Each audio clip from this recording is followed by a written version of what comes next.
வணக்கம் மக்களே. அதாவது இன்னைக்கு சட்டசபையில் பட்ஜெட் ஒவ்வொன்றுக்குமே நிதியமைச்சர் மரியா வில்சன் சொல்லியிருப்பாங்க.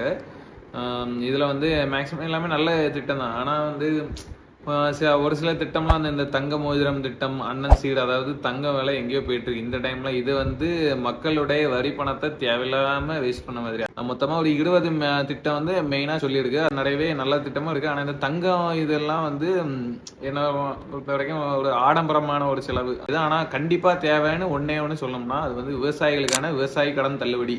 அதாவது தேர்தலுக்கு முன்னாடி வரைக்குமே சொன்னது 100% தள்ளுபடி. 5 ஏக்கர் இருக்கவங்களுக்கு தான், அதுக்கு மேல இருக்கவங்களுக்கு 50%, அதாவது சொன்னபடி அதை தள்ளுபடி பண்ணியிருக்கலாம். அதே போல நெல்லுக்கு ஒரு குவிண்டல் நெல் பயிருக்கு 3500 உயர்த்தணும். கரும்புக்கு ஒரு டன்னுக்கு 4500 மாதிரி உயர்த்தோன்ன மாதிரி சொல்லியிருந்து அதுவுமே இப்போ வரைக்குமே எது அதை பத்தி ஒரு பேச்சே எடுக்கல. அதாவது சட்டசபையில மொத்தத்துல விவசாயிகளுக்கான ஒரு தேவையை பத்தி யாருமே பேசல. நெற்பயிருக்கு மழையினால எல்லாமே முளைச்சி வேஸ்டா போகுது. அதுக்கு கூடாரம் மாதிரி எல்லா இடமும் போட்டு தரேன்னு மாதிரி தேர்தலுக்கு முன்னாடி சொல்லியிருந்தாங்க. இவ்வளவு நாள் ஆச்சு நினைச்சிருந்தா பண்ணியிருக்கலாம். ஆனா இப்போ வரைக்குமே எல்லா இடத்துலயும் இன்னும் செயல்பாட்டுக்கு வரல.